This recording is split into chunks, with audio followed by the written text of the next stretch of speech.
Pozdravljeni, bomo začeli še z našim zadnjim panelom, ki bo bolj mehak v smislu, kot je ekonomija, ki ekonomija je trda znanost, bomo rekli, trša kot pa to, kar bomo zdaj mi govorili o nekih mehkejših, nežnejših stvareh. Naša tema je poenotenje in modernizacija jugoslovanske družbe, poskušal se bomo dotakniti nekaj različnih tem. V bistvu nisem prosil svoje paneliste za kakšne pripravljene stvari naprej. Nekaj bom jaz na začetku povedal, na to pa pravzaprav postavljal vprašanja in odgovarjajo seveda lahko vsi, oziroma ne lahko. Upam, da bodo vsi odgovarjali na vprašanje, zato ker bomo seveda potem lahko dobili rahlo različne perspektive. Kdo so danes z nami? Z moje leve najprej, oziroma bova z Božom končala, ker sva na nek način gostitelja, bova začela na oni strani kolega Ivan Lakovič, ki je letošnji nagrajenec za največ številčnejšega udeleženca, ker bo v drugem panelu sedaj, torej kolega iz Črne Gore, zraven Husnja Kamberovič iz Sarajeva, Tvrtko Jakovina iz Zagreba in pa najbližje meni Božo Repe z oddelka za zgodovino v Filozofske fakultete v Ljubljani. Jugoslavija je bila ob svojem nastanku leta 1918 država zelo različnih stopenj razvoja. Kriteriji teh primerjav so lahko zelo različni in tudi na različne načine kažejo stanje razvoja v tej družbi. Recimo, vzemimo za primer zdravstveno stanje v posameznih delih stare jugoslovanske družbe. To je bilo seveda nekaj popolnoma drugačnega, kakor je to gledati danes, 100 let kasneje. Razlike so bile seveda zelo velike. En od kriterijev zdravstvenega stanja je recimo dostopnost zdravstvene oskrbe. Ta se običajno meri s tem, koliko je zdravnikov, kako blizu je do zdravnika, torej število zdravnikov na število prebivalcev.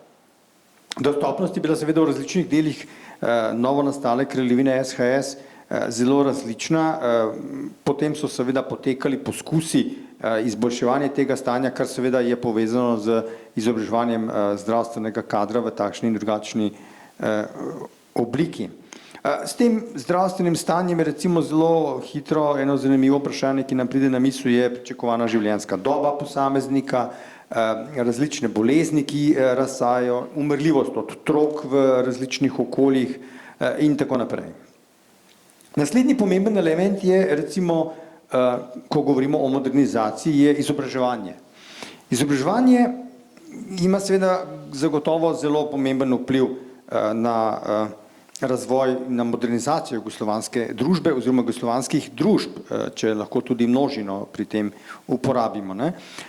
Izobraževanje pravzaprav je treba vzeti v širšem kontekstu. Ne gre zgolj za to, da posameznik pridobi neka znanja, ampak mu to potem seveda omogoča posledično tudi spremembe v njegovega socialnega statusa in tako naprej. Torej ima izobraževanje in njegova krepitev, dostopnost, višina stopnje izobrazbe zelo široke vplive. V stari Jugoslaviji smo recimo imeli, kar se izobraževanja tiče, ki ga recimo pogosto najosnovnejšem kriteriju merimo z stopnjo pismenosti, izjemen razkorak, tako rekoč od 0 do 100.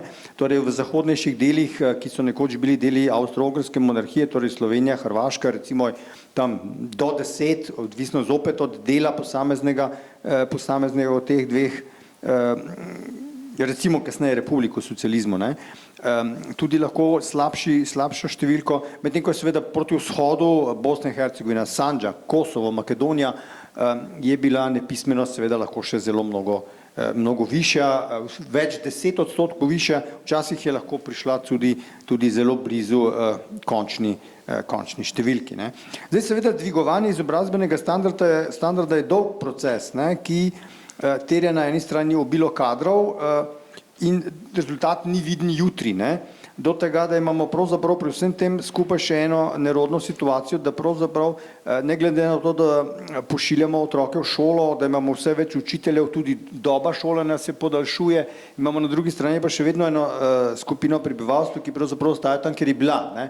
Ker njihov vek izobraževanja je že davno minil, zdaj so že v srednjih letih ali stari, ti pač ostajajo nepismeni, tako da se pravzaprav ta delež nepismenosti kljub vložku seveda vidi šele precej desetletij kasneje. Kakšna je raven izobraževanja, se na nek način lahko vidi tudi v kontekstu tega, da je pravzaprav v stari Jugoslaviji smo imeli 3 univerze, pa še tu je bila ljubljanska v enem segmentu tudi hendikepirana. Izobraževanje, kot rečeno, vpliva na splošen razvoj družbe posameznika. V prvih letih po drugi svetovni vojni so bile recimo zelo pomembne akcije opismenovanja na najrazličnejših nivojih, tudi seveda povezane z enim drugim ciljem, pismeni lažje funkcionirajo kot industrijska delovna sila. Nepismenega je težje tukaj, ker zagotovo mora vsaj kakšno stvar prebrati, vsaj, ne vem, pazi, ne vtikaj roke tukaj, recimo, ker te bo stroj udaril ali kaj podobnega, torej vsaj na ta način pismenost mora biti. Pomemben element opismenjevanja je bilo tudi opismenjevanje žensk, sploh, ker je seveda to povezano še z nečim drugim, kar je mnogo bolj intenzivno seveda potem v socialistični Jugoslaviji, kajti izobrazba žensk, ki so jih potem seveda začeli tudi delovno intenzivneje uporabljati v delovnih procesih številčneje kot sicer prej, ponekod so že bile seveda v določenih segmentih, ampak vstop žensk na področje delovne sile je bil mnogo intenzivnejši. Hkrati to povzroča, oziroma ne povzroča, pač pa ima za pozitivno posledico pravzaprav, še eno drugo dejstvo, namreč s tem se na določen način tudi razgrajuje patriarhalna družba, ki je bila seveda nekaj, kar je seveda spet v različnih segmentih pravzaprav v posameznih delih države bilo na različnem stopnji razvoja. Gospodarski razvoj je bilo gonilo modernizacije družbene prevladujoče. Ampak nas pravzaprav tu bo zdaj zanimala modernizacija v smislu industrijskih postopkov, gospodarskega razvoja in tako naprej. O tem smo danes že prej slišali v prejšnjem panelu, recimo s kakšno stopnjo industrijskega oziroma stopnjo rasti družbenega proizvoda se je Jugoslavija lahko pohvalila v desetletjih po letu 1945. Ta del nas bo zanimal samo toliko, koliko je seveda to vpliva na modernizacijo. Kako je modernizacija bila videna? Modernizacija v smislu posodabljanja nekih družbenih standardov, bomo rekli, posodabljanje standardov znotraj posameznega okolja, takrat bomo rekli republik, in seveda tudi poenotenje, ukolikor je moč o tem govoriti, torej iskanje nekega skupnega višjega cilja, ne samo posamezne višje stopnje, ampak višje stopnje tudi znotraj države kot celoti. Gospodarski napredek je seveda pomenil dvigovanje življenjskega standarda. Zdaj, kriteriji napredka življenjskega standarda so zelo različni. Elementarni bi bil seveda višanje dohodka, pomeni imamo zagotovo dovolj za hrano in za obleke in da imamo streho nad glavo, ampak seveda razvoj v kasnejši fazi pričakuje še kaj več oziroma še želi kaj več, zahteva še kaj več. Torej, najrazličnejše dobrine, ki so olajševale življenje, so tudi segment modernizacije. Tudi tega se bomo dotaknili z enim usmerjenim vprašanjem, je recimo povezano z spremembami v družinskem okolju, ko dvig standarda pomeni nakupovanje gospodinjske opreme, ki lajša življenje, zdaj vemo seveda prevladujoče predvsem enemu od obeh spolov. Poenotenje jugoslovanskih družb je stanje, ki se ga relativno enostavno da meriti po kriterijih, ki se lahko preštejejo in primerjajo, ampak na drugi strani imamo pa tudi stvari, ki so seveda težje merljiva. Za začetek me zanima pravzaprav pred prvim vprašanjem še en kratek ekskurs. Pri tej modernizaciji v smislu družbenega razvoja, ki računamo, mislimo, v mislih imamo najširše možne razumevanja modernizacije, je še ena stvar, na katero ne smemo pozabiti. No, to je vpliv tujine,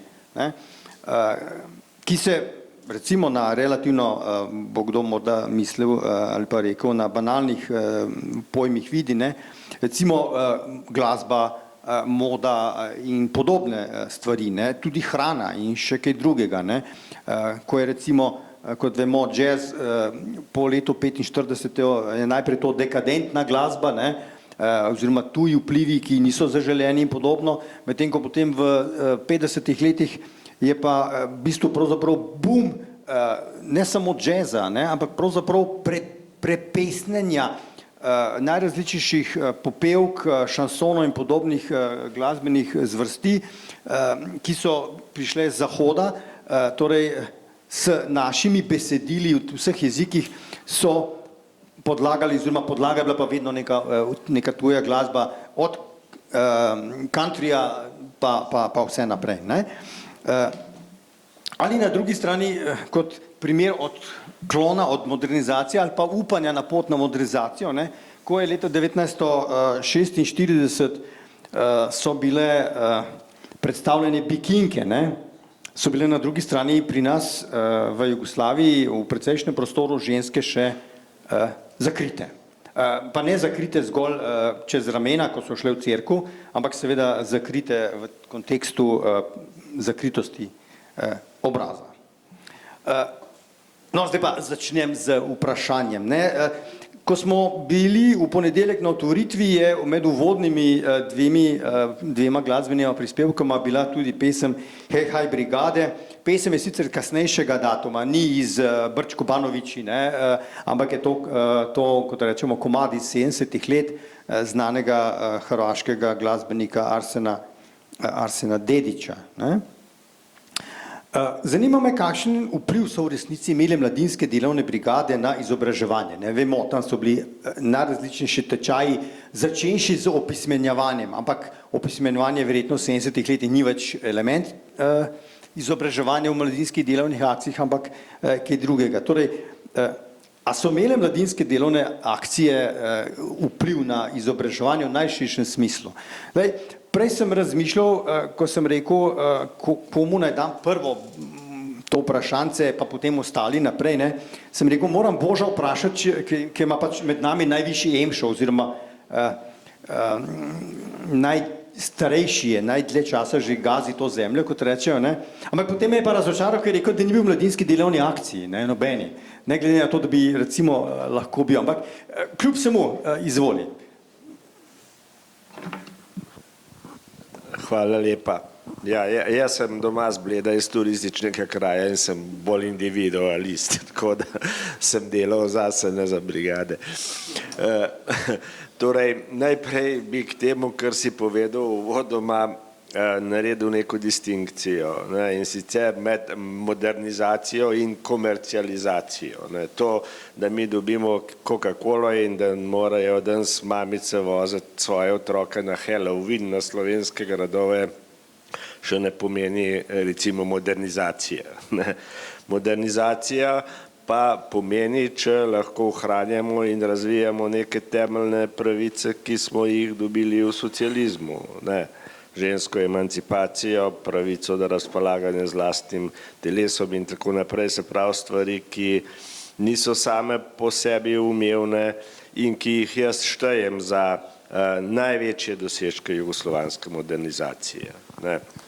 Torej, jugoslovanska modernizacija je bila specifična, bila je, bi lahko rekli, v določenih segmentih tudi brutalna, če pogledamo, kako sta se ločili recimo cerkev in država, kar je bil proces, ki ga pravzaprav ne moreš narediti drugače kot na revolucionaren način, ker pač katoliška cerkev, podobno je s pravoslavnimi, so izjemno trdožive organizacije z dolgo tradicijo, ne, in tukaj neko mehčanje leta in leta ne prinese kakšnega velikega učinka. Ne. Govoril si o pismenosti, ne, govoril si torej o ženski emancipaciji, izobraževanju, ne, to so vse neki veliki dosežki, ki jih zmore samo revolucija. Ne.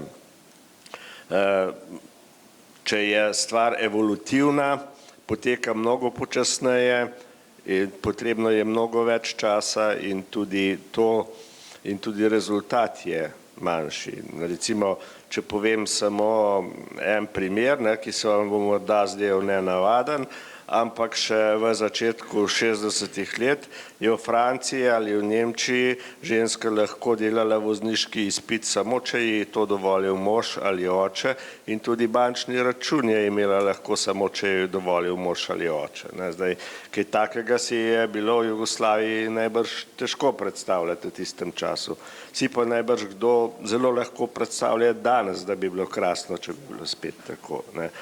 Tako da te modernizacije, ki smo jih dobili v socializmu različnih sort, ne, so pravzaprav temelj tudi danes, ko živimo recimo v nekem kvazi svobodnem svetu in tako naprej. Ne. Kar zadeva mladinske delovne brigade, pa s tem bom tudi končal, dve zadevi. Ne. Mladinske delovne brigade so pravzaprav imajo dva vzroka. En vzrok je, bi rekli, čisto pragmatičen, ker ni bilo dovolj strojev in druge opreme, ne, da bi obnovili državo, jo gradili, seveda je bila tukaj fizična moč tista. Ne.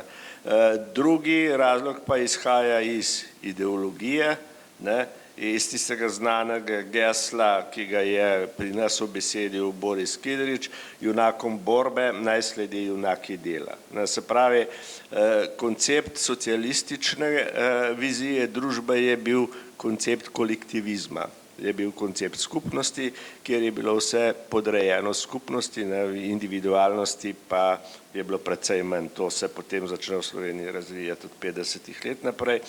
In delovne brigade so torej služile temu namenu. Niso bile edine, bilo je tudi prisilno delo, delo nemških ujetnikov in tako naprej, ampak hkrati so bile tudi neka šola, prvič bratstva in enotnosti, kot so temu rekli, bila je to šola izobraževanja in opismenjevanja v veliki meri, ne, in seveda tudi imela so neko svojo pomembno kulturno funkcijo. In še nekaj tretji element tega je, ne, tako kot vsaka stvar, kot smo govorili danes, ne, ni enoznačna, ni omejena samo na eno obdobje in te delovne brigade so se razvijale, so dobivale drugačne oblike. Ne. Ta 40., 50., ne, 60. leta, recimo, ne, kjer jaz še ne bi prišel poštev zanje, ne, razen da bi nosil vodo, recimo, ne, na delovišče, so bila nuja, so bila potreba. Ne. Od konca 60. let naprej so bile, zlasti pa v 70. so bile pa to izrazito politične akcije. Ne. So imele tudi svojo korist. V Sloveniji recimo izgradnjo so postale lokalne, ne, izgradnjo vodovoda na Kozjanskem, recimo, ne, in podobne infrastrukture, ampak tukaj je šlo pa predvsem za ideološki koncept, ki je povezan s 70. leti in tedanjimi spremembami, ne, se pravi neko vrnitev na staro, torej so imele to, bi rekli, družbeno-politično vlogo. Hkrati pa, da bi privabile mlade, ne, so pa veliko ponujale. Ne. Vi ste lahko takrat recimo na delovni akciji naredili šoferski izpit, ne, pridobili določeno kvalifikacijo in tako naprej. Ne. In če ste že delali in šli na mladinsko delovno akcijo, je bilo podobno, kot če ste šli v Kumrovec v politično šolo, ne. ste imeli za tisti čas plačan dopust. Ne. Se pravi, politika so dobile nek drug kontekst, ne. Politika jih je pač uporabila za neke svoje ideološke cilje, ampak kar je zanimivo, ohranile so se pravzaprav skoraj do konca Jugoslavije. Ako ja mogu dodati dva elementa koje možda nećete pomisliti na prvu. 50. godina, već 50. godina, oni koji su u školi imali 2 negativne ocjene, mogli su ih kompenzirati odlaskom na radnu akciju. Što su mnogi iskoristili, mislim. A onda, kako je zemlja išla kraju, kad se recimo uređivao Zagreb i regulirala Sava pred univerzijadu koja je bila 87. godine, dakle sredinom 80. godina, zbog manjka interesa brigadira, onda su dobivali tjedan dana ili 10 dana odmora na moru, što je onda Hrvatska davala, tako da bi dobili radnu snagu, i svi su dobivali kao poklon opremu, odnosno uniforme, tenisice, koji su bili dio svečanije uniforme brigadira. Međutim, što se tiče modernizacije, sad nevezano za radne akcije više, prije nekoliko godina skupina zadarskih sociologinja je napravila izložbu i studiju o tvornici konca Dalmatinka u Sinju, što je zapravo, ja bih rekao ovako, egzemplarni primjer modernizacije u kako mi kažemo, pasivnim krajevima Hrvatske, ali mogu ilustrirati na 2 primjera kako je to išlo. Dakle, vi ste u jedan malo razvijen, da ne kažem zatucan kraj, doveli tvornicu konca koja je trebala modernizirati taj kraj i prije svega je tekstilna industrija oslanjala se na žensku radnu snagu. Ženska radna snaga nije mogla doći samo iz malog mjesta grada Sinj. Sinj je vrlo malen, ali izgleda kao grad, imao je svoju elitu nekakvu i tako dalje, međutim radna snaga je dolazila sa sela. Kako netko sa sela dolazi do Sinja? Biciklom. Prelomiti da žene u udaljenijim selama sjednu na bicikl je bila velika zadaća modernizacije. Što su one dobile kad su došle u tvornicu? Prvi puta korištenje WC-a kakav se nalazi u svim našim domovima sada. Oni su se socijalizirale za obične stvari u tvornici, jer to doma nisu imali. I tu ne govorim samo o pasivnim dijelovima Hrvatske, govorim o mnogim krajevima, čak Europe bih rekao toga vremena. Onda su otišli korak dalje, pa su rekli svaka tvornica ima pojedine ili poneke organizacije ili slobodne aktivnosti. Evo, osnovat ćemo, kako su to radile slične druge tvornice, na primjer u Koprivnici i u Duga Resi kod Karlovca, rukometni klub. To je izazvalo dramu među familijama, jer nisu mogle zamisliti da se žene, osim što su dolazile biciklom i što su najedanput imale plaću u rukama, da bi sada igrale gole ili u dresu, da bi igrale bilo što s loptom. I to je bilo tako komplicirano da su zvali na godinu dana ekipu iz Duga Rese da dođe igrati u Sinj, da bi pokazale da to ništa nije nenormalno i zazorno i tako dalje, da bi se ove donekle naučile u Sinju na to. I to je imalo efekt. To je imalo efekt ovoga. To je bio primjer modernizacije u jednoj maloj sredini koja je tada nije bila ovakvim komunikacijama povezana sa velikim gradom na obali i djelovalo je, ja bih rekao. Danas više nemamo ni jednu od tih tvornica koje sam ja ovdje spomenuo, tako da ne znam da li je proces retrogradan i koliko retrogradno se on vraća, ali ne mislim da progredira u pozitivnom smislu. To se naprosto događalo paralelno sa svim ovim točkama. Dakle, zanat se mogao isto tako izučiti u Jugoslavenskoj narodnoj armiji. Mnogi su naučili voziti i postali vozači. Neki su postali, kao što ja recimo znam, spominjao sam to jučer, šnajder, krojači, pa su onda cijeli život bili krojači, a sve je to bio zanat koji je naučen u vojsci. To je bio jedan od načina da se ubrza modernizacija zemlje koja je odjednom trebala puno radne snage, donekle obrazovane radne snage. Međutim, imalo je to i na vrlo sofisticiranim djelatnostima efekt. U Beogradu je sad otvorena Palata nauke. Išao sam pogledat, radi jedna kolegica, kustosica koju znam iz Muzeja Jugoslavije tamo. Između ostalog je model šake. Dakle, plastična kirurgija se razvijala, između ostalog, ili počela razvijati ili nastala nakon Prvog svjetskog rata zbog ozljeda koje su nastale. Međutim, poslije Drugog svjetskog rata, osim za borce koji su izašli iz borbe sa ranama i tako dalje, nagla modernizacija Jugoslavije i otvaranje velikog broja tvornica i strojeva su dovodili do povećanog broja ozljeda, što je uzrokovalo da se na Vojno-medicinskoj akademiji u Beogradu i u drugim, recimo Zagrebačka Dubrava, ako netko zna tu nekadašnju vojnu bolnicu, posebno je razvijala plastičnu kirurgiju i općenito kirurgiju koja je, dakle, koja nije samo plastika, nego je i za karcinome naravno i slično. Međutim, to da priključite odrezani prst ili slično, to je doktor Arneri, Vice Arneri je bio jedan poznati, inače s Korčule, poznati kirurg na VMA, pa onda kasnije Mišo Virag u Zagrebu i tako dalje, vjerojatno i u drugim bolnicama, ne govorim.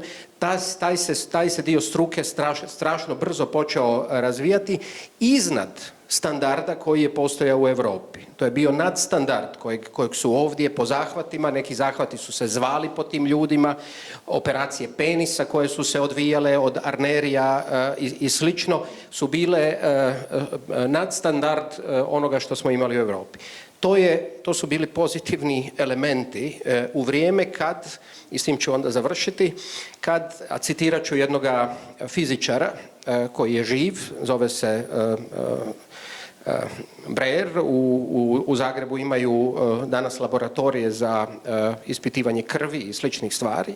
Branko je završio fiziku.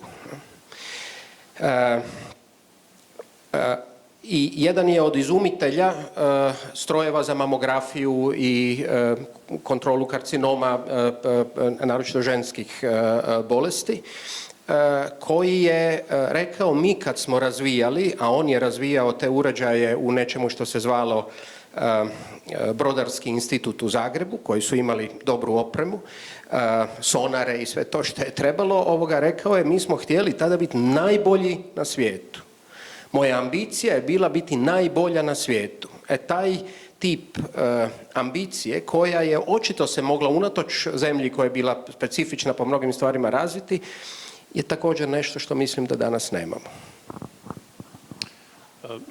Pa ja mogu samo dodati nešto što je u okviru već ovoga što su Božo i Tvrtko rekli. Dakle, ako govorimo, ali prvo o modernizaciji uopće rekli, kako to vidimo recimo u Bosni, na primjer, iza 45. godine. Ok, to jeste modernizacija možda najsnažnija, ali ona ipak počinje malo ranije, recimo, možda, dakle, ne počinje sa socijalizmom, počinje nešto ranije, ali je u ovom razdoblju poslije 45. godine bila doista možda onako najrevolucionarnija i najsnažnija. Tvrtko je malo prije govorio ovaj slučaj, ne znam, igranje odbojka ili ne znam što, recimo u Bosni imate nevjerovatno masovne procese opismenjavanja poslije 45. godine i to je jedan segment, ali koji ne ide tako lagano. Recimo, tamo smo imali još u razdoblju između dva svjetska rata, vrlo često slučaj gdje su političari išli i promovirali svoju politiku,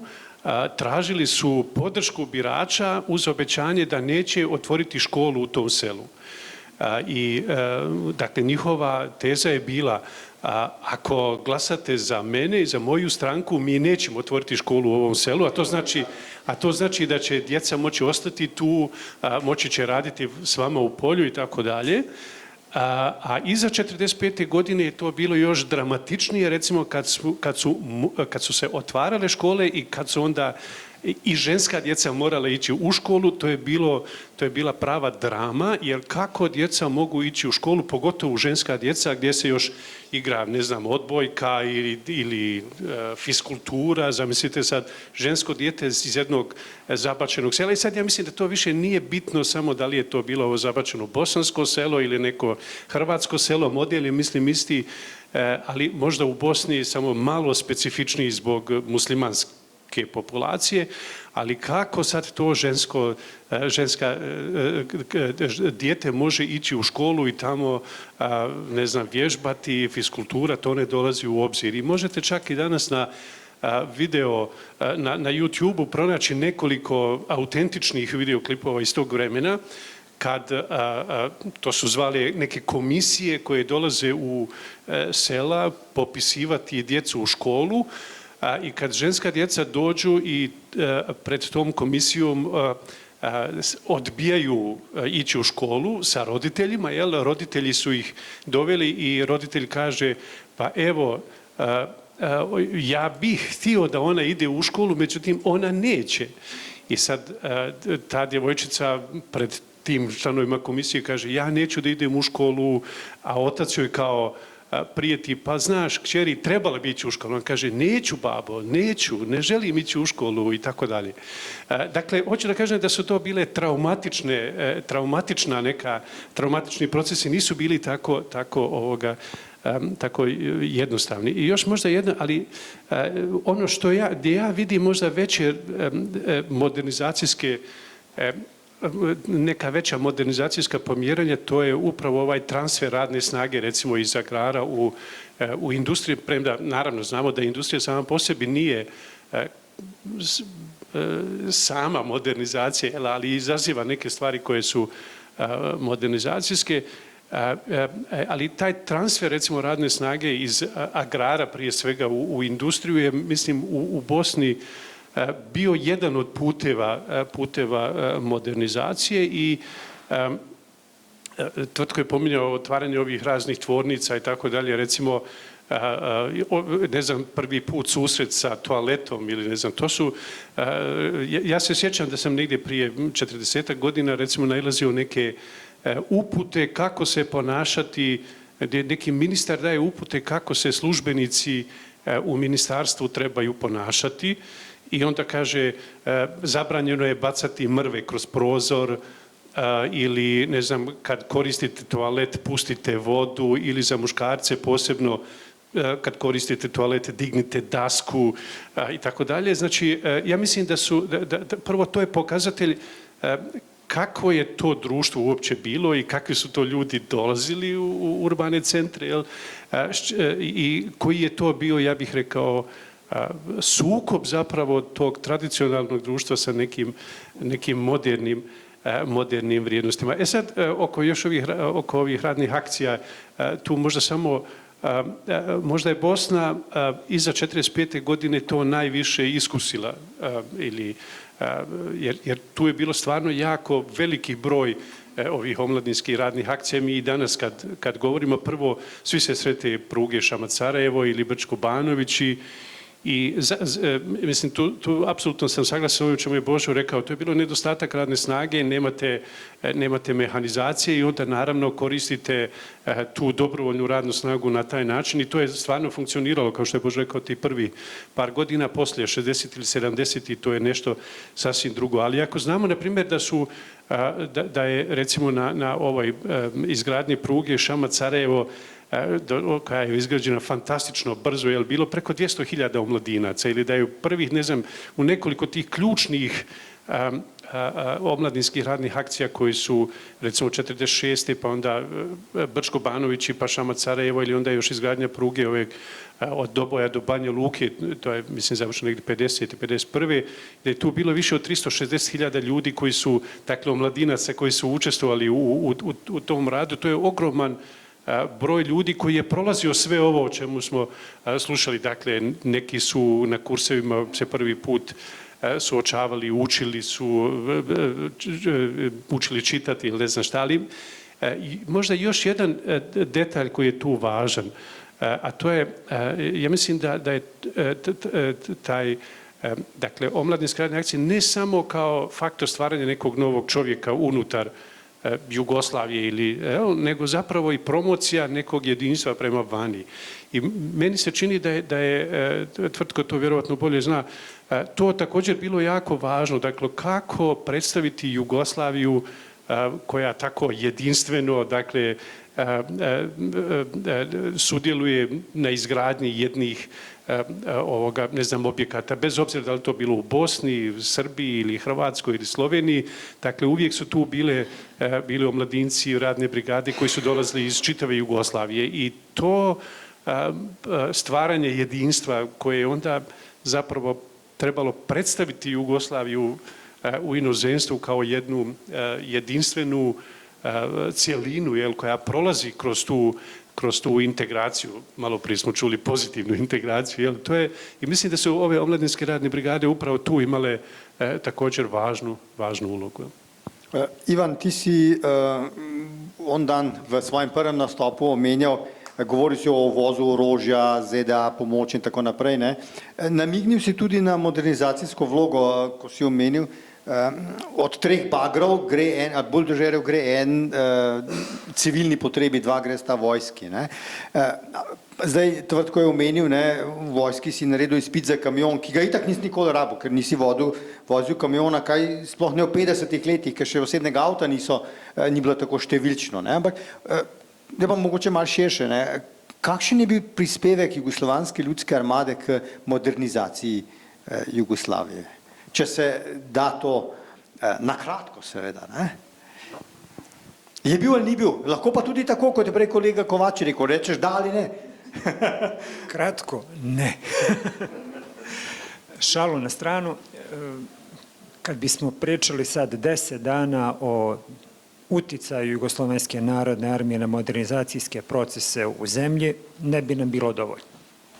Prosto, posebno u tom prvom periodu 50. godina, efektivi Jugoslovenske narodne armije imaju najmanje dvojaku ulogu. Pod jedan je zaštita teritorijalnog integriteta zemlje, a pod 2, i to pitanje da li je to pod 2, je izgradnja i obnova zemlje. Recimo, kad pogledate statistike fabrika građevinskih mašina, svih postrojenja koja imaju za cilj proizvodnju alata za upotrebu u građevini. Većina njih svoje ishodište, kao konačnog korisnika, ima u Jugoslovenskoj narodnoj armiji. Sad, možemo to da kažemo, vjerovatno je ta Jugoslovenska narodna armija planirala da vrši desant na Italiju, pa su htjeli da prave tunel ispod Jadrana ili most preko Jadrana, ali mislim, znate da to nije bilo tako. Upravo su sve te građevinske mašine završavale u vojno-inženjerijskim jedinicama koje su kasnije učestvovale kao dio ove priče o radnim brigadama, a kao posebne institucije koje su probijale puteve, izgrađivale određena naselja, pomagale u izgradnji bilo čega. Jer imali ste vojnike na služenju vojnog roka koji tek kasnije došlo na ovih samo godinu dana. To je ranije bilo smanjeno maltene sa 2,5 pa na 2, znači to je trajalo. Imali ste dostupnu radnu snagu. Drugo, imali ste radnu snagu koja je bila drastično fiziološki drugačija nego ovo što pričamo danas. Kada je se pomenuo malo prije priča o radnim akcijama, vi ovdje Husnije pominje desetine i stotine hiljada omladinaca. I danas imamo stotine hiljada mladih ljudi, ali zamislite danas prosječnog 18-godišnjaka da ga zaposlite 10 dana da radi sa lopatom. Pa 3/4 njih bi završilo posle na ortopediji sa povređenim kičmama. I šijaz bi bio kao epidemija, gori od korone. Mi govorimo o ruralnom stanovništvu koje je cijelog svog života naučilo da radi i koje može da bude upotrijebljeno u te svrhe. Isto to stanovništvo dolazi kasnije u vojsku. Uslovi života u Jugoslovenskoj narodnoj armiji, kako god nama danas izgledali kao wow, pa to je gore od legije stranaca. Oni su za većinu prosječnih stanovnika Jugoslavije bili fenomenalni. 3 puta dnevno obrok. Znate ko je to sebi mogao da priušti? To nije bio standard, to je bio luksuz. I onda kad na taj način dočekate nekoga, sve što on treba da uloži je 5 sati kopanja, pa on u selu ima 10. Odmah imate bolje rezultate. Imate doprinos izgradnje društva ne zato što neko nešto mora, nego zato što i hoće i umije i tek onda može da doprinese. Onda ta ista Jugoslovenska narodna armija ima, pomenuta ta priča o tome da su mnogi se opismenili tamo. Priča o školama. Nije priča o školama zato što društvo neće nekom selu da izgradi školu ili ne može da izgradi školu. Mi moramo da shvatimo da govorimo o zemlji u kojoj do jako velikog broja naselja nema puta. Evo, konkretno za Crnu Goru, za veliki broj naselja asfaltni put nije stigao ni dan danas. Makadamski putevi do nekih od njih su probijeni tek sredinom 90. godina. To je prije 30 godina, ljudi. Znači, zamislite kako je to izgledalo neke 48. ili 53. ili 61. Nije važno. Vi do škole putujete, hodate, probijate se kroz neke šume, smetove, kroz neki kamenjar, blato, sunce, šta god.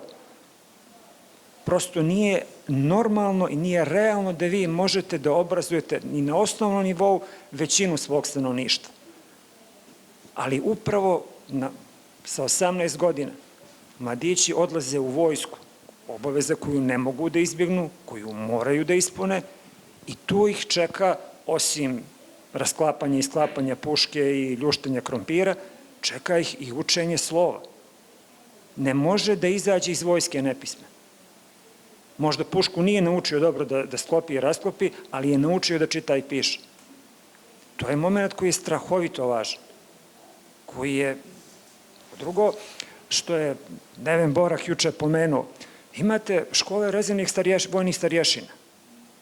Imate ono što bismo mi danas nazvali menadžment kursevima.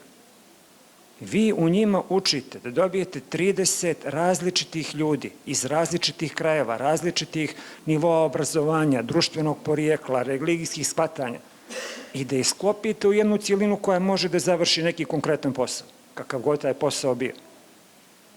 To je kurs menadžmenta. Vojska upravo uči ljude kako da kasnije kad uđu u neku firmu rade bilo koji posao i znaju kako se taj posao vodi i organizuje. Mi onda pričamo o tome da ta ista vojska čini jedno jako, da kažemo, nepokretno stanovništvo, mnogo mobilnijim. Taj trend putovanja nije nešto što je nama imanentno, što je uvijek bilo. Naprotiv, ljudi koji su rođeni u nekom pasivnom kraju, oni generacijski život provedu od tog kraja do najbližeg centra sa pijacom. Ovdje je neko iz neke bestragije prvi put otišao u Ljubljanu, Beograd, Skoplje, gdje god. Vodilo se računa da vas šalju negdje dalje. Da ne služite vojsku kilometar od kuće. Ne zato što su sad htjeli da od vas nešto, nego upravo da vas nauče da upoznate nešto. Drugo, ekipa s kojom ste se tamo sreli dolazi iz različitih krajeva. Ljudi prvi put vide ko sve živi sa njima i koga sve ima. Pa se nekome sviđa, nekome se ne sviđa, oko nečega se izbijaju šale, ali si neka prijateljstva za cijel život formiraju. Prosto ta vojska ima za cilj da integriše društvo kao društvo u smislu njegovog upoznavanja i shvatanja da njegovo geografsko porijeklo tog vojnika nije nešto što je dato za sav život, što može i da se promijeni, što može da se nadogradi i što može da se obogati. Samo to da je ta vojska dala, pa je više nego mnogo. Zdaj si mi dal dobro istočnico za naslednje vprašanje. Recimo tam s tem zadnjim delom. V 70-ih, 80-ih letih, zdaj je to že pravzaprav dolga doba Jugoslavije. Če vzamemo še staro Jugoslavijo, skupaj to že 50 let podlage. In vprašanje zdaj je, ali je že nastala jugoslovanska mentaliteta, ki je seveda lahko k temu pomagala unitarizem ali pa bratstvena enotnost, ali pa ne pomagalo. Torej, ali lahko govorimo o nekem jugoslovanski mentaliteti, Ne? Ali je to povprečje, ali je to seštevek posebnosti, ali nič od tega. Pa, ne znam, teško je govoriti da li postoji nešto što se zvalo jugoslovenski mentalitet, ali da je građeno nešto što je stvaralo neki osjećaj pripadnosti Jugoslaviji kao državi, to je svakako postojalo. Mislim, to se radilo posebno i kroz jugoslavensku vojsku, možda kroz jugoslavensku narodnu armiju se to možda i najbolje moglo vidjeti. Ne znam, možda smo ovdje u ovoj sali jedini Božo i ja koji smo iskusili tu službu u Jugoslaviji. Da. Ja sam bio vodnik. Ali, mislim, to smo svi mogli vidjeti jer nisu postojale, niko od nas nije mogao služiti vojsku u svojoj matičnoj republici. Dakle, jugoslavenska vojska nije priznavala jugoslavenske granice i zapravo su svi morali služiti u nekoj od drugih republika. I sad druga je stvar šta se to dešavalo krajem 80. godina i za reorganizacijom jugoslavenske vojske i koliko je to bilo same reorganizacije krajem 80. priprema za rat ili osjećaj da dolazi rat.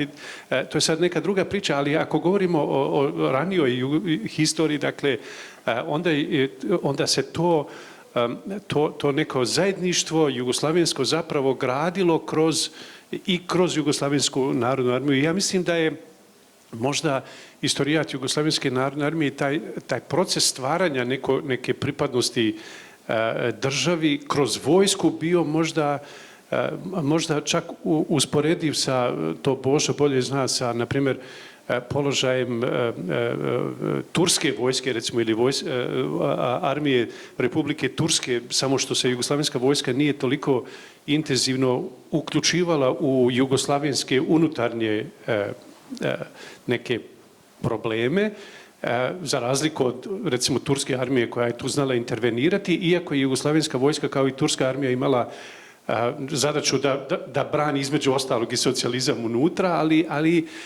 ali svejedno, dakle, taj neki jugoslavenski osjećaj je snažno građen. Sad, još jedno pitanje koje ovdje nekako sugerirano, je li ovo osjećaj bratstvo, jedinstvo i koliko je to moglo se istinski graditi u tom vremenu. I kad to iz današnje perspektive nekako gledamo ili kad slušamo današnje diskusije o tome, onda se nameće nekako narativ da je to sve bilo laž, da je to sve bilo izmišljotina, da je to sve bilo konstrukt, da je to nešto što u stvarnosti zapravo nikad nije postojalo. A ja mislim da je to u stvarnosti doista postojalo, jer ne možete vladati 50 godina samo pod tim pritiskom, i tvrditi kako je čitavih 50 godina taj koncept bratstva, jedinstva nametan nasilno i da on u suštini zapravo nije postojao. Ja mislim da je bilo doista jako puno ljudi koji su istinski vjerovali u taj koncept i da je to nešto što je jedno vrijeme doista funkcioniralo. Možda ne na način kako smo mi to 90. godina kad se to slomilo, oni koji su to vjerovali pa razočarani onda s obzirom na rezultate koji su proizašli, ali vjerujem da dakle jako veliki broj ljudi je nekako vjerovao u taj koncept i živio taj koncept. Tako da mislim da je zabluda nekako ili pogrešno na to nekako interpretirati iz perspektive raspada države i vrijednosti koje su onda nametane poslije 90. godina. Jer danas će svi reći to nikad nije postojalo, nikakvo jedinstvo nije postojalo. Mi smo uvijek bili, ne znam, Hrvati, Bošnjaci, vodili smo računa samo o svojim interesima, a zapravo je nekako život, pogotovo i 60. i 70. godina ipak bio nekako drugčije, čini mi se, strukturiran. Sad sam se samo prisjetio, to će me Tvrtko moći ispraviti, bio jedan američki lingvista koji se zvao, čini mi se, Robert Greenberg, i on je napisao jednu knjigu koja se zove otprilike ovako Raspad srpsko-hrvatskog ili hrvatsko-srpskog jezika. A riječ je o čovjeku koji je kao lingvista, dakle, istraživao negdje 80. godina po Hrvatskoj i onda nastavio istraživanja poslije 90. godina, poslije raspada. I u toj knjizi otprilike opisuje svoj dolazak na ove prostore poslije 90. ne znam, 2000. I kaže kad je sletio u Beograd i kad je razgovarao sa ljudima na jeziku koji je on znao kao srpsko-hrvatski, onda su ga ovi u Beogradu svi pitali, a gdje ste to bre naučili tako dobro srpski? I onda kad je došao u Zagreb, vratio se ponovo, poslije 80-ih, onda su ga u Hrvatskoj također pitali, a gdje si to tako dobro naučio hrvatski? Kad je došao u Bosnu, pričao istim jezikom i onda su ga svi pitali, što si ti to bolan tako dobro naučio bosanski? Gdje si to učio? I onda je on napisao knjigu kako je zapravo došao do raspada zajedničkog srpsko-hrvatskog jezika, koga je on znao i koji je doista funkcionirao. I kad je ta knjiga objavljena u Hrvatskoj, onda su hrvatski lingvisti koji su mu između ostalog i 80. godina pomagali, napravili jednu drugu knjigu u kojoj tvrde kako taj jezik srpsko-hrvatski zapravo nikad nije postojao, nego je uvijek postojao samo hrvatski jezik i čak je, mislim, jedan od tih autora rekao da taj Robert Greenberg, koji se u svojoj knjizi zahvalio njemu na podršci, rekao da ja tog čovjeka uopće ne znam ili tako nekako, dakle to nema nikakve veze. To je, dakle, hoću da kažem ovo, to navodi samo kao primjer kako nešto što je stvarno postojalo poslije 90. godina interpretiramo kao iz jedne druge perspektive, tvrdeći da to nikad nije postojalo, da smo mi bili uvijek nešto sasvim drugo nego ono što zapravo je funkcioniralo tokom 60. godina. Inače, Greenberg je slijep, tako da je sa razvojem interneta proširio svoje istraživanje jer je mogao iz Novog Zelanda gdje je preselio slušati sandžački radio i lokalne i provincijalne radio stanice, tako da pretpostavljam da ako se i dalje tim bavi da to može biti još interesantnije.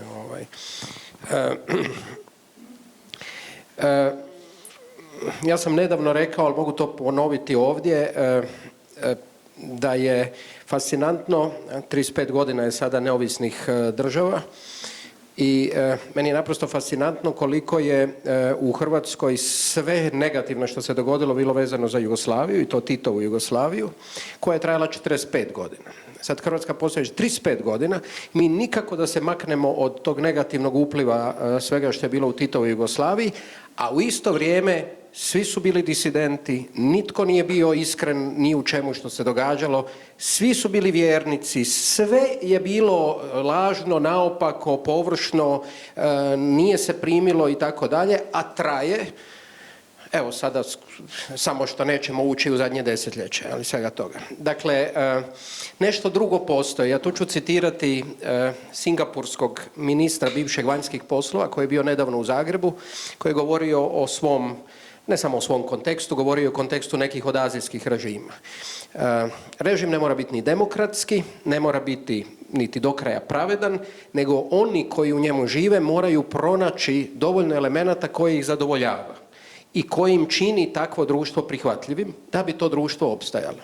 I ako pomislite na niz azijskih režima koji izgledaju nemogući da bi iz zapadne perspektive da bi izdržali, ili mi vidimo da isključivo na teroru počivaju, očito nešto mora postojati drugo, što taj režim čini dovoljno. Jer mnogi režimi su bili na sili i na diktaturi, pa onda u jednom trenutku dođe do smrti vođe u režimu pa se raspadne, mislim. Dakle, nešto drugo je moralo postojati. Međutim, što se tiče Jugoslavije, što se tiče tih zajedničkih elemenata, 80. godina je rađena analiza školskih udžbenika povijesti i ta analiza je, zbog toga JNA može izgledati gotovo apartno u svemu tome. Svaka od naših republika i svaka od naših autonomnih pokrajina je imala zasebne udžbenike i analiza udžbenika 19. i 20. stoljeća je pokazala da se ista imena, ja ću možda promašiti za ime ili dva, ali da se ista imena spominju u svih 8 udžbenika za 19. stoljeće, da ih broj nije veći od 8, a za 20. stoljeće ne više od 12 ili 13. Da svaki udžbenik, i onaj kosovski i onaj slovenski, u 19. stoljeću spominje iste ljude. A to uključuje i Napoleona, da se razumijemo, kao što uključuje i Mussolinija i Hitlera u 20. stoljeću. Dakle, to je minimalni broj. Mi naprosto nismo imali u našim udžbenicima povijesti zajedničku jezgru koja bi bila više nego kakva je danas možda. Tako da je ta analiza jugoslavenske države bi trebala između ostalog kretati i u različitim sredinama. Međutim, vratit ću se na nešto drugo što mi se čini posebno, što mi se čini da je posebno za atmosferu i za to društvo, naročito u samom početku. Vi ste imali jednu mladu grupu ljudi koji su bili vrlo predani revolucionarnom cilju između 2 rata, pa onda za vrijeme Drugog svjetskog rata, kad su uspjeli pobijediti najsnažniju silu na svijetu. I došli su na vlast. A onda su 1948. godine učinili, ja ću to sad pojednostaviti sa modernim tumačenjem, napravili prvu dekolonizaciju Sovjetskog imperija i maknuli se od toga, kako Đilas govori, iz tih nekoliko originalnih, nenabubanih rečenica koje uspijevamo izgovoriti, nas čine posebnim. Nakon 1948. godine. To Đilas piše 1953. kad odlazi na konferenciju socijalističkih partija u Aziji kao jedini predstavnik komunističke partije. Taj trenutak kad ste vi imali grupu hrabrih, rekao bih, ali i talentiranih ljudi, naprosto je bila sreća da se poklopilo toliko vještih, obrazovanih, mudrih ljudi, pogledajte samo diplomaciju, koja je do 1954. godine uspjela razriješiti granično pitanje s Jugoslavijom, sa Italijom,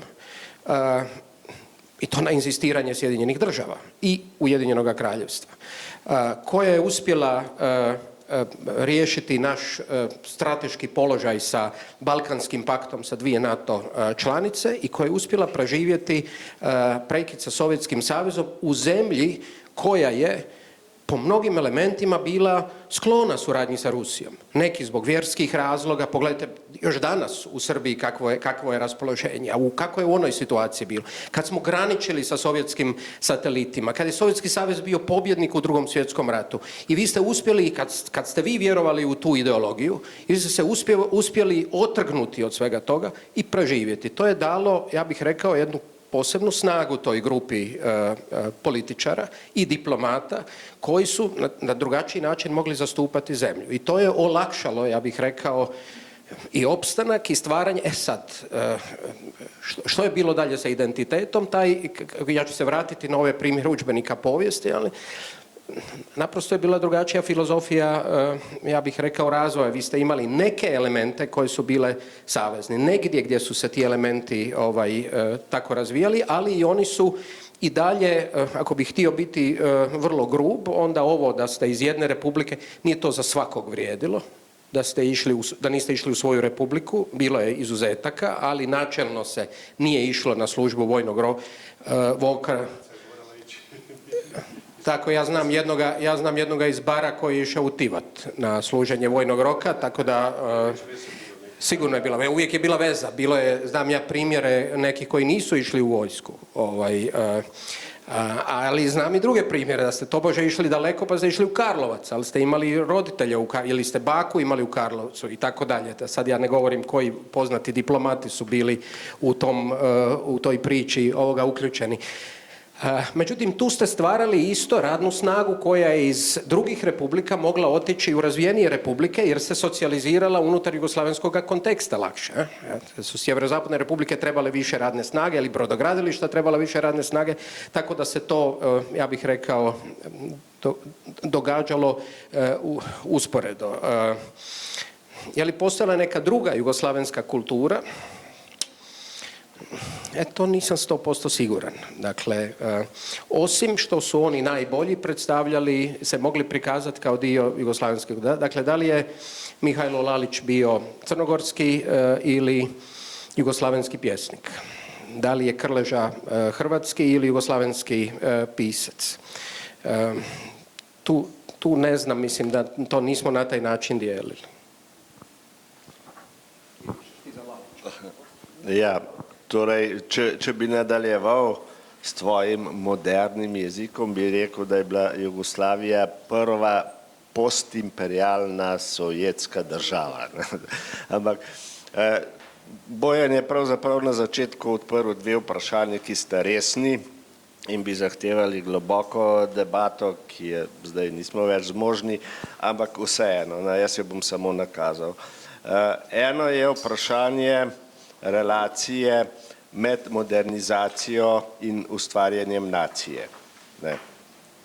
To je pomembno vprašanje, ker modernizacije so ustvarile nacijo. Recimo v francoskem primeru je nacija ustvarjena skozi modernizacijo. V slovenskem primeru to ni, ker je bil avstro-ogrski razvoj počasen, zato danes tudi mi govorimo slovensko, ker so kmetje ostali na tem svojem jeziku. Če gledate Bretonce, ki so na isti razvojni stopni konec 19. stoletja, obstajajo danes samo še kot nek folklorni pojem. Se pravi, ta korelacija je, ampak v jugoslovanskem primeru ni bila na tak način, ali pa je mogoče želela biti, pa ni uspela. JNA je bila pravzaprav, vedno se je reklo, kovačnica bratstva in enotnosti in tako naprej, ampak v bistvu je bila njena ta, če rečemo, pozitivna plat za moški del populacije, to, kar je omenil Ivan, se pravi multikulturnost, medsebojno spoznavanje.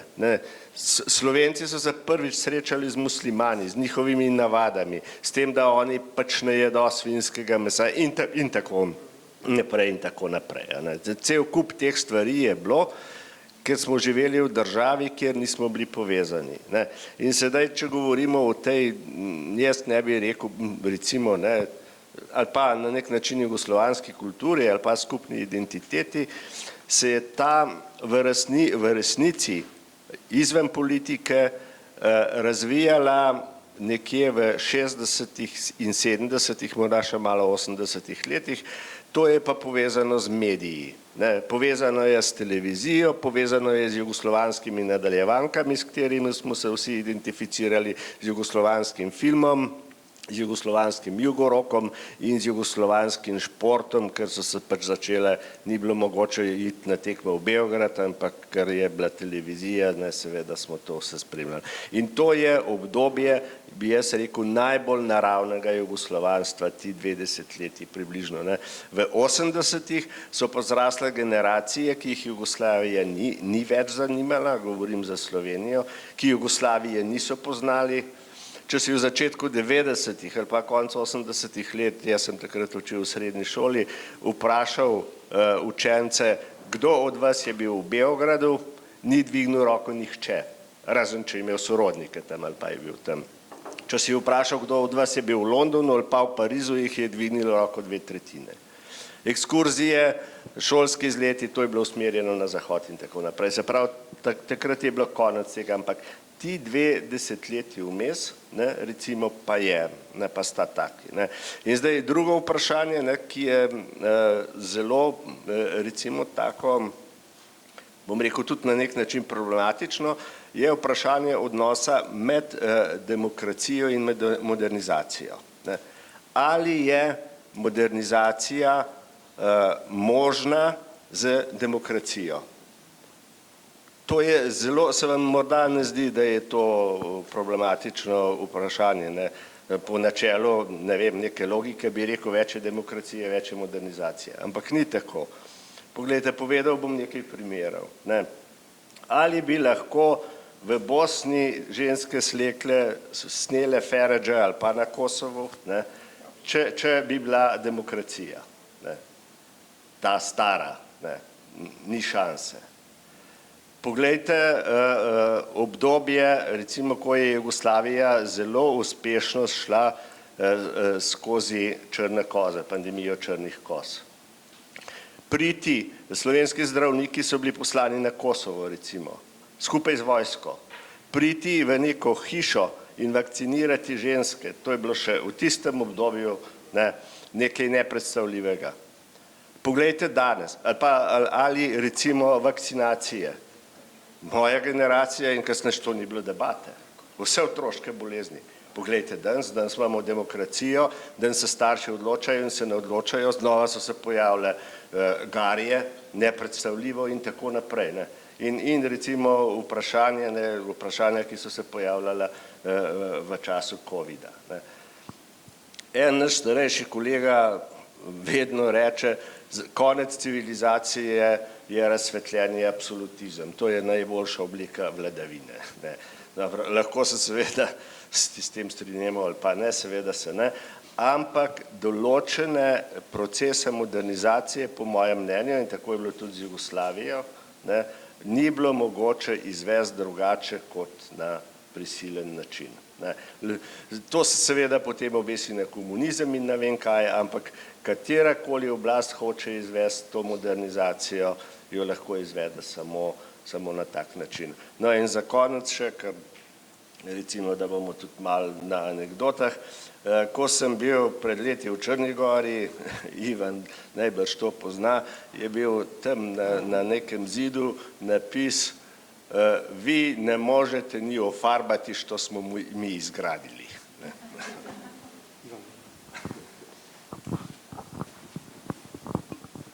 To što ste, Božo, sad rekli, to je 100% tačno. I nekada ne mogu da ofarbaju to što je tada izgrađeno, ne mogu ni da poruše sve što je izgrađeno, pošto i za taj posao treba nešto znati. Ima to jako zanimljivo pitanje jugoslovenske kulture, odnosno jugoslovenskog identiteta izraženog kroz jugoslovensku kulturu. Čim mi pričamo o nečemu, da li to nešto postoji, znači postoji. Da ne postoji, ne bi postojalo ni kao tema za razgovor. A koliko je to sad bilo izraženo i koliko je to imalo konkretnog uticaja, to je sad pitanje rasprave. Međutim, treba isto tako reći da jugoslovenska kultura kao pojam koji se odnosi na sve žive tekovine od sporta do književnosti, u toj zemlji nije nešto što je jedna zadata vrijednost. To nije jedna kategorija. To se dijeli na jako puno toga i na jako puno slojeva i nivoa koji kreću od seoskog, opštinskog, lokalnog, regionalnog, republičkog, saveznog, odnosno jugoslovenskog, i koje na svim tim nivoima odlazi nekim drugim različitim putevima. Jugoslovenska kultura, evo neka mi ne bude zamjereno što ću to reći, je bila elitna kultura. To je ono što, ako govorimo sa nivoa finansiranja, što je išlo sa saveznog nivoa, što je smatrano najboljim. Jako puno kulturnih djelatnika se vraća u svoje Ljubljane, Podgorice, gdje god, zato što nisu uspjeli u Beogradu. Ne u Beogradu kao centru srpskog konteksta, nego Beogradu kao centru jugoslovenske priče. Ne kažem nijednog momenta da su uvijek bili pobjeđeni od boljih. 1000 puta se potrefilo da su razne lične, partijske, kakve god veze uticale da mnogo kvalitetniji budu odbijeni, a da ostanu, samo da kažemo, politički podobni. Ali pravilo nije bilo u tome. Čitava ideja je bila da je sve što je vezano za opšte, ono višeg nivoa. Kad pogledate prve dvije fudbalske lige, najbanalniji primjer da uzmem, u svim klubovima te dvije savezne lige igraju igrači iz svih krajeva. Neki, da kažemo, fudbalski klub iz, nemam pojma, Splita ili Skoplja ili Beograda nisu sastavljeni od makedonskih, hrvatskih ili igrača iz Srbije. Dok kad uzmemo lokalne, regionalne lige, tu imamo lokalne igrače. Ali oni se i finansiraju i funkcionišu na osnovu različitih baza i iz različitih izvora. To je princip koji važi za cijelo društvo. Izgradnja jugoslovenskog identiteta nije bio završen proces. To je priča koja je trajala sa svojim usponima, svojim padovima, svojim boljim, svojim višim rezultatima. Ali isto kao što neke pisce možemo više da prepoznamo kao lokalne, nacionalne, regionalne, neke druge autore i umjetnike ne možemo da izvučemo iz jugoslovenskog konteksta. Odnosno, samo kroz taj jugoslovenski kontekst i možemo da ih prepoznamo. Ja sam neko ko je odrastao na nečemu što je u potpunosti zapadna priča. Rock'n'roll nije autohtona, ni jugoslovenska, ni balkanska, ni istočnoevropska priča. Ali je nešto što je u toj Jugoslaviji prepoznato kao prostor koji je idealan za ispoljavanje nečega što se do tada nije moglo. I ako govorimo o svjetskim rock'n'roll scenama, mi govorimo o američkoj, britanskoj, jugoslovenskoj. Jel će neko da mi kaže nešto o italijanskoj rock sceni? Ne, tamo postoji priča o muzici, o kanconi, svemu, ali nema rock'n'rolla. Da nema Mano Negra, niko ne bi živi znao za neki francuski rock'n'roll. A kad govorimo o Jugoslaviji, mi govorimo o toliko autohtonih autora, koji možda jesu iz Zagreba ili jesu iz Rijeke, ili jesu iz Pule, ili jesu iz Skoplja, ali njihov izraz nije ni istarski, ni šumadinski, ni sarajevski, nego to je izraz jugoslovenske priče. Sa jakim lokalnim primjesama, jer su autentični odakle su, ali upravo pripadništvo kontekstu i daje im težinu i veličinu. I ja ne mogu da sporim, niti mi pada ni u snu da sporim postojanje lokalnih, da kažemo, kulturnih obrazaca. Svaka čast. Ali negiranje postojanja jugoslovenskog obrazca je više ovo što Tvrtko kaže. Sad hajde da se bacimo na nešto zato što smo na bezbjednoj udaljenosti, pa nam ništa neće biti. Ali to je prosto istorijski nepošteno. Jer mi odvajanjem od dostignuća i tekovina jugoslovenske kulture kidamo nešto od sebe. Mi smo manji i mi smo siromašniji bez toga. Hvala. Ja bih samo još ovdje možda jedno pitanje malo proširio. Pitanje jugoslavenskog identiteta i pitanje zapravo jugoslavenske nacije, jer ako to recimo promatramo na čitavom jugoslavenskom prostoru, onda ako govorimo o postojanju nekog jugoslavenskog identiteta, to ne znači da govorimo o procesu stvaranja jugoslavenske nacije. I ja mislim da i ovi primjeri koje je Tvrtko napomenuo o udžbenicima, istoriji i tako dalje, govore zapravo o tome kako to kovanje jugoslavenskog identiteta nije značilo kovanje ideje jugoslavenske nacije. I čak, jel znamo to svi da koliko je poslije 1945. godine Jugoslavija uradila na afirmaciji, na nacionalnoj afirmaciji recimo Crnogoraca, crnogorske nacije, pa onda na afirmaciji makedonske nacije, pa onda na afirmaciji muslimanske nacije u Bosni. Dakle, ali to nije uopće značilo negiranje postojanja jugoslavenskog identiteta. Kad se recimo 60. godina u Bosni vodila jaka diskusija oko toga da li muslimani postoje kao nacija i da li im treba priznati muslimanski nacionalni identitet, onda je postojala jedna čitava struja koja je to negirala i sugerirala da se može govoriti zapravo zašto ne bi bili Jugoslaveni, jer su se u značajnoj mjeri i na popisima stanovništva prije toga izjašnjavali kao Jugoslaveni ili neopredeljeni i tako dalje. Ali jugoslavenski koncept. I onda je zapravo čitava ta garnitura bosansko-hercegovačkih komunista koja je vodila proces afirmacije muslimana kao nacije krajem 60. godina, zastupala tezu da oni nemaju ništa protiv jugoslavenstva, ali jugoslavenstvo je zapravo i jugoslavenski identitet nije nacija, nego patriotizam, pripadnost državi. Druga je sad stvar kako smo mi danas u različitim interpretacijama nacije, nacija, država i tako dalje, to interpretirali. Ali Jugoslavija nije kovala jednu jugoslavensku naciju, nego je zapravo promovirala ove etničke identitete i izgrađivala od tih etničkih identiteta zapravo nacije. I u tom kontekstu je, ja mislim, i ovo pitanje jugoslavenske kulture. To mogu navesti kroz nekoliko primjera. Naprimjer, bio je jedan čovjek koji se zvao Rodoljub Čolaković, bio je ugledni komunista, uticajan, još između 2 svjetska rata je bio učesnik u atentatu na ministra unutrašnjih poslova, prvi predsjednik jugoslavenske vlade, bosanske vlade iza 45. i tako dalje.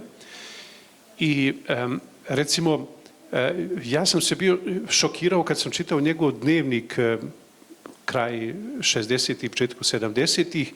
u vrijeme kad u Bosni tadašnja politička garnitura promovira koncept bosansko-hercegovačke kulture. I kroz taj koncept bosansko-hercegovačke kulture su uključivali sve, dakle, književnost i tako dalje. I Rodoljub Čolaković u svom dnevniku bilježi kako, kaže, idem danas da razgovaram sa Brankom Mikulćem koji je bio šef partije u Bosni i tako dalje. I onda kaže, moram ga kritizirati jer taj koncept bosansko-hercegovačke kulture koji on sad promovira i čitao ta garnitura je nešto vrlo opasno jer Srbi nikad neće prihvatiti da se odreknu svoje srpske kulture. Srbi u Bosni. Mislim, mene je to malo šokiralo uz neke druge stvari koje on u tom svom dnevniku pisao i protiv Tita i tako dalje.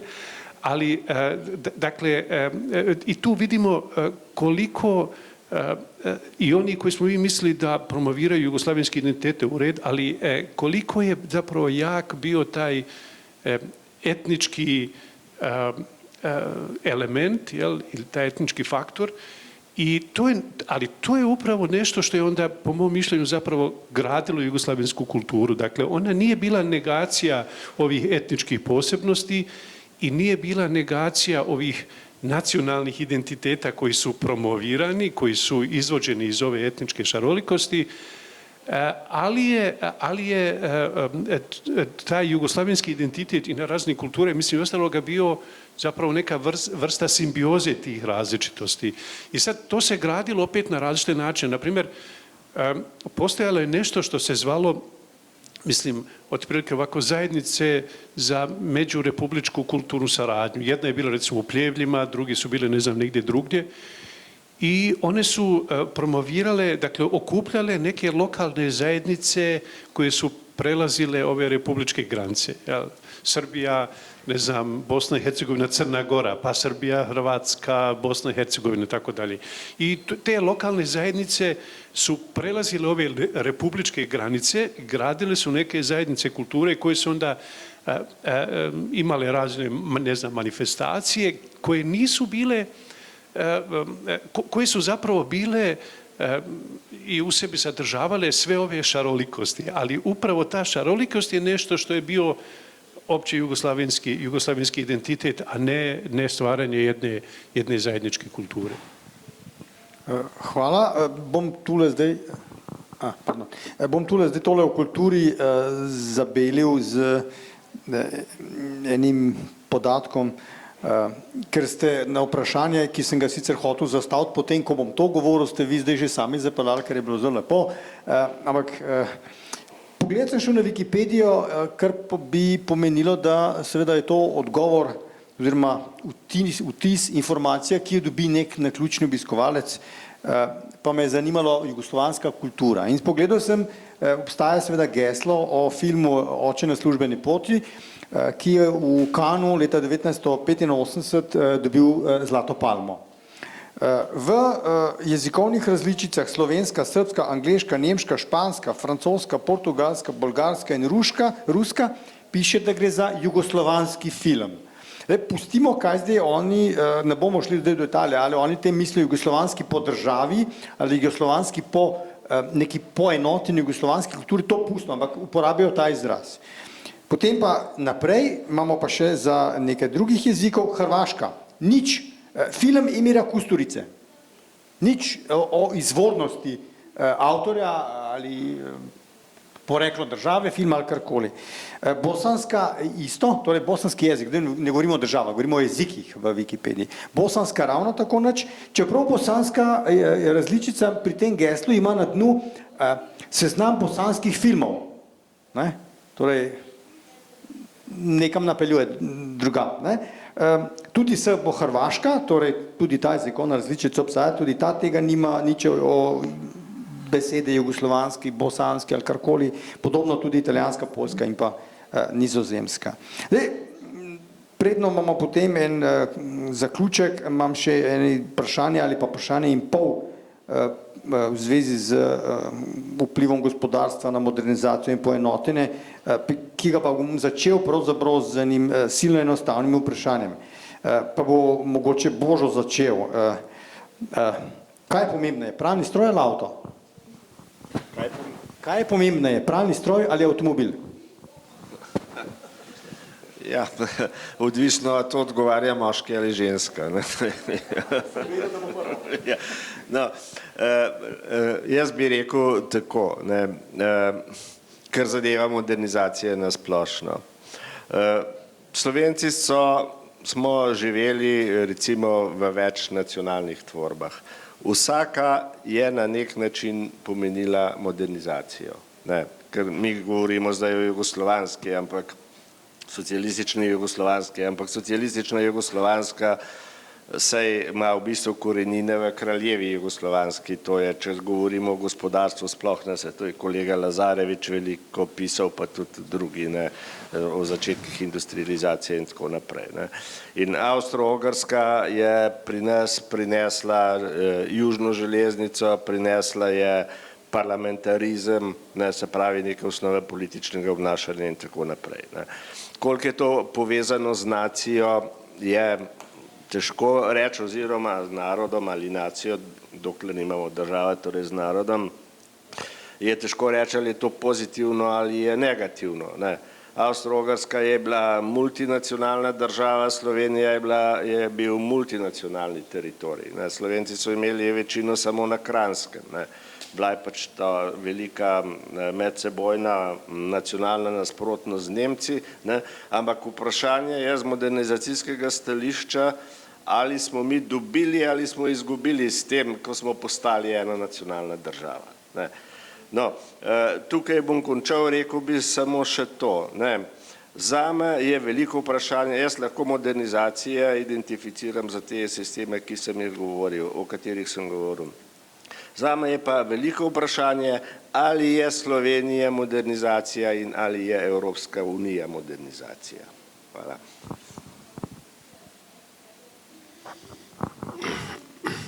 Ne znam točno što bih trebao reći. Što je važno? Automobil ali pralni stroj?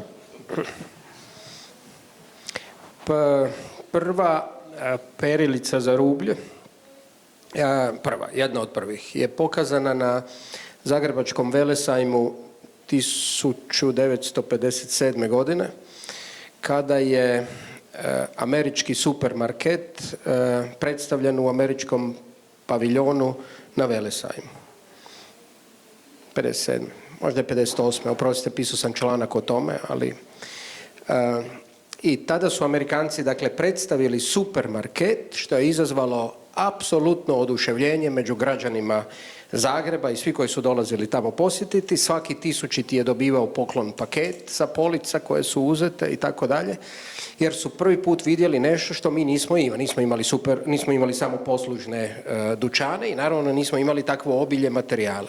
Pred ulazak u američki paviljon se nalazio ogledni primjer jedne prosječne američke kuće, kućanstva, sa svim utilities.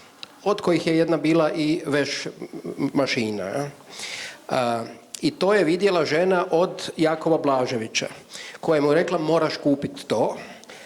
A mi smo tada imali, već su počeli proizvoditi prašak za rublje, Saponia Osijek, osječko poduzeće, koje je molilo Amerikance biste li stavili našu kutiju kraj te mašine, da građani već shvate da će i američka mašina primiti naš prašak. Meni se to činilo sjajnim sve skupa. Još mi se više činilo sjajnim da je Sovjetski savez parirao Amerikancima tako da je organizirao helikopterski prijevoz iz starog dijela Zagreba u novi dio Zagreba gdje je velesajam, što mi je isto wow.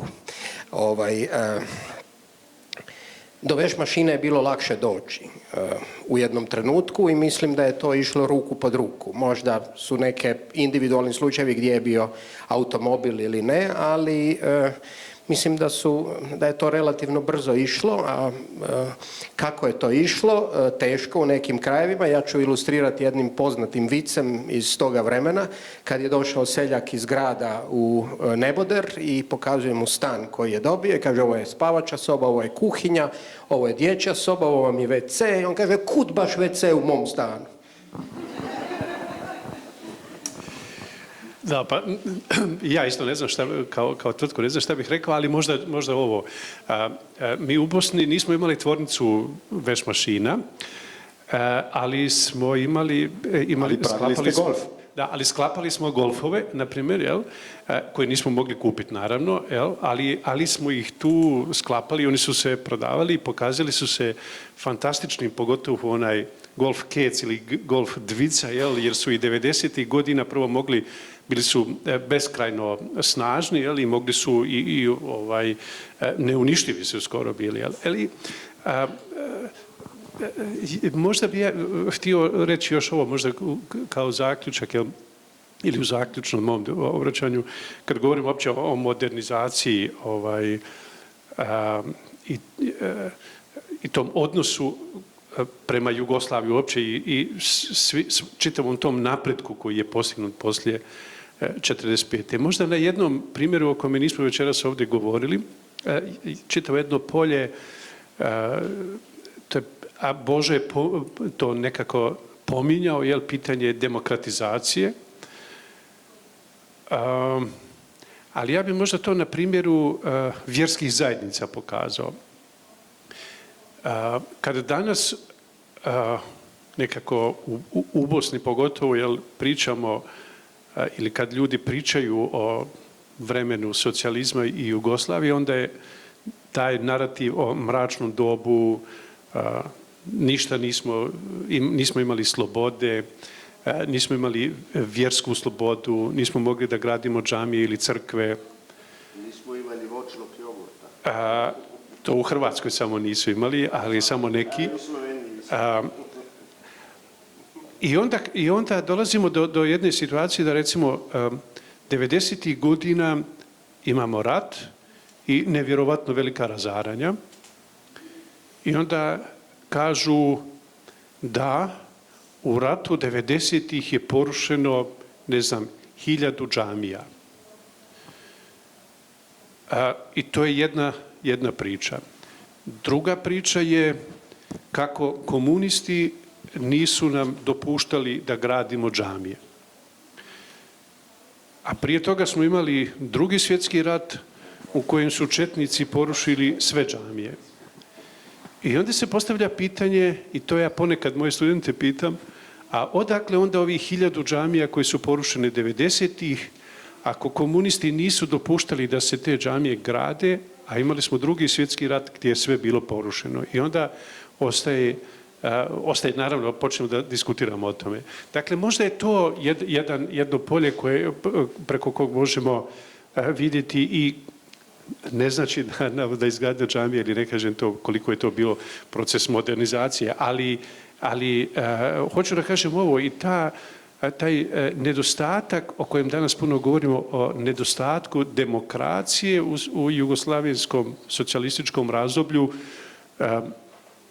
koje se onda interpretira kao diktatura ili ne znam što, zapravo je, po mom mišljenju, vrlo dvojbeno, jer mislim da je taj demokratski razvoj ili kapacitet bio puno veći nego što mi danas želimo priznati. Možda na političkoj ravni nije bilo, naravno nije bilo političkog pluralizma, ali je podijeljenost među tim komunističkim, republičkim elitama bila toliko velika da su vrlo često te republičke elite nastupale gotovo kao neovisne političke stranke, pogotovo tokom 80. godina. Hoću da kažem ovo, možda nismo imali politički pluralizam, ali je demokratizacije bilo, ili demokracije ipak bilo, i ja mislim da je i to otvaralo prostor za uspjeh modernizacije koga smo prošli posle 45. godine, i da je taj modernizacijski uspon bio puno veći nego što danas bi htjeli ljudi to priznati. Možda bi ovdje uz Bojane veš mašinu i automobil bilo dobro pomenuti i usisivač, jer ja mislim da je to bilo puno značajnije recimo i od golfa i od... Pa hladilnik. Da. Ja sam trenutno Husni i Božu neizmjerno zahvalan, jer meni nikad nije bilo jasno zašto se baš Jugoslavija tako grozno raspala, ali sad kad shvatam da u Sloveniji nije bilo voćnog jogurta, onda mi je potpuno jasno. Mislim, to nije imalo šansi da uspije. Onda je sve okej. Ne bih se ja bavio tim teškim i komplikovanim pitanjima demokratizacije i političkog razvoja. S nečim se slaže, s nečim ne, ali o tome bi mogli da pričamo od ujutru. Ali mi stalno nekako preskačemo jednu jako, jako važnu temu koja je, šta god mi mislili o Jugoslaviji kao Jugoslaviji, njenoj politici, njenim ovim ili onim rezultatima, to prosto ostaje nepomjerljivo. U Jugoslaviji je prvi put na ovim geografskim prostorima postojao usmjereni, namjerni trend, učenje, intencija, želja, namjera, kako god hoćete, da se dobro živi, da kvalitet života bude dobar.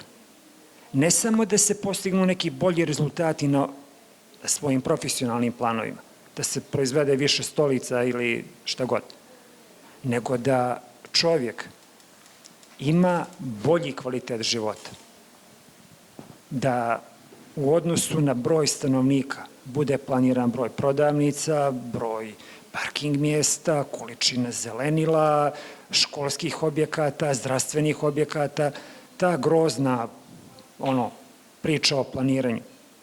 Znači da neko zna gdje ide, zna gdje hoće da dođe, a krajnje ishodište je ne samo radnik koji ispunjava svoje obaveze u preduzeću, nego čovjek koji je zadovoljan, koji ide na more, koji ide na skijanje. Kad je krajem 80-ih došlo do tragedije jednog bugarskog autobusa na povratku sa nekog od naših skijaških centara, gdje su izginulo 50 ljudi, većinom djece, moja pokojna baba je bila sva ljuta kako su njihove majke dozvolile da oni idu na skijanje. Šta će oni na skijanje? Upravo taj mentalitet, šta ćeš ti na skijanje, šta ćeš ti na more, šta ćeš ti na koncert, je upravo ono što je jugoslovenski kontekst pobijao, protiv čega se borio. Što smo mi kroz Jugoslaviju dobili kao mogućnost da može i drugačije. Pa ako treba i da izginemo u nekom autobusu koji se vraća sa skijanja.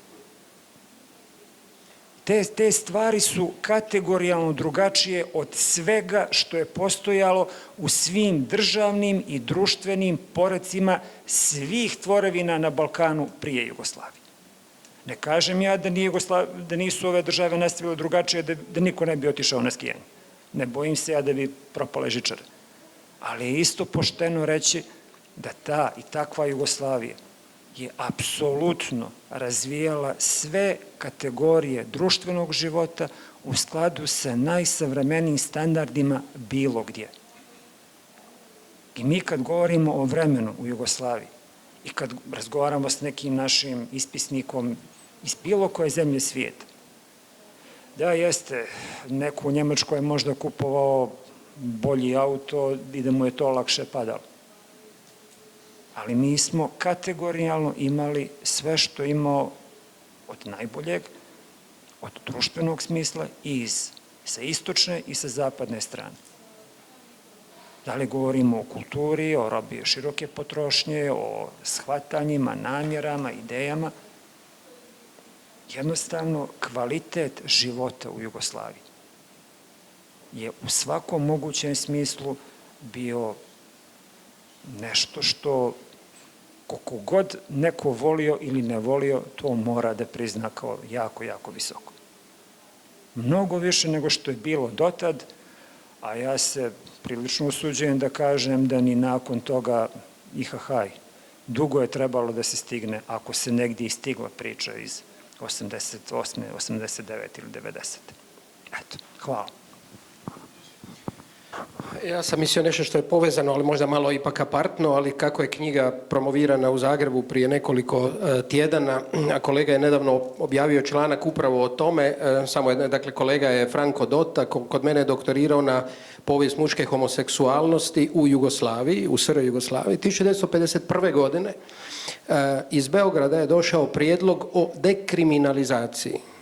Dakle, na saveznim sudovima je došao prijedlog o dekriminalizaciji homoseksualnosti, što nije uspjelo jer republike i republičke sudske elite nisu to u tom trenutku prihvatile. Najviše što se otišlo je da je dekriminaliziran istospolni odnos među ženama i onda se dalje čekalo s vremenom. Međutim, riječ je o, dakle, da ste vi imali na razini elite ili neke elite, vrlo za to vrijeme za Europu, apsolutno progresivne ideje ili ideje koje su usporedive sa zbivanjima desetljećima kasnije, ali ste imali u isto vrijeme tako složenu zemlju i zemlju koja je sama patila od različitih tradicija i slično, da neke stvari naprosto nisu išle, ne bi išle ni u jednom kontekstu, ni u jednom sustavu.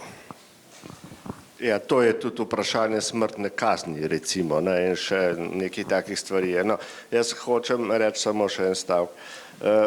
Jaz sem delal v neki mladinski organizaciji republiških organov in smo se sprijateljili z mnogimi ljudmi in smo se med sabo tudi zasebno srečevali. Ne, se pravi, šel sem v Titograd, šel sem v Sarajevo, šel sem v Skopje, Zagreb, seveda Beograd in tako naprej. In tisto, kar je bistveno tukaj. Ne. Mi imamo seveda še eno veliko razliko, ki zadeva modernizacijo med mesti in med podeželjem. Ne. Mesta so center modernizacije, to vemo. Tudi mi smo imeli svoje haloze, ki so bile nekaj čisto drugega takrat, kot so danes in tako naprej. Ampak hočem reči to, kateremu koli od teh svojih prijateljev ali prijateljic sem prišel in prespal v njihovem stanovanju, ni bilo absolutno nobene bistvene razlike od slovenskih stanovanj.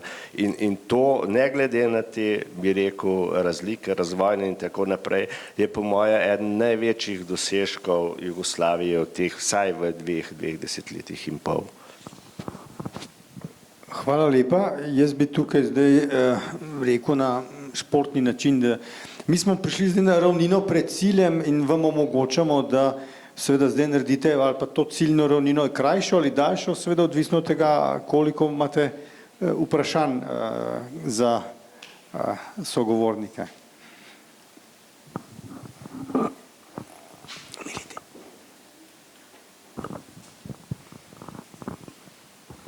Ja bi nešto pitala i zanima me da li vi, vas troje kao povjesničari, da li vi mislite, nadam se da to nije glupo pitanje, ali stvarno me zanima, da je raspad Jugoslavije bio neminovan.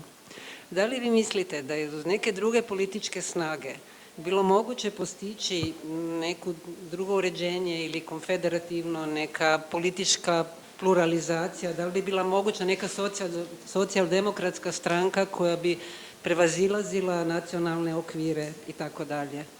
Ako to nije previše lično pitanje, mislila sam sa povjesničarskog stajališta. A to bi vjerojatno zahtijevalo beskrajno dugi odgovor, ali u ovako ograničenom kontekstu i vremenskom, i ja mislim da s tim što smo mi 80. godina živjeli i početkom 90. da bi odgovor prije bio ne i da bi bilo jako komplicirano, ali ja bi to mogao sad obrazlagati zbog čega, međutim, ili mogu sad ako solomonski završiti, nisu sve odluke jako racionalne i čovječanstvo vodi odluke i povlači odluke čak kad i nisu u njihovom i u njegovom interesu. I to se događa. I to nije odgovornost samo političkih elita, to je često odgovornost i onih koji glasaju. Ja? Je li odluka o Brexitu bila racionalna?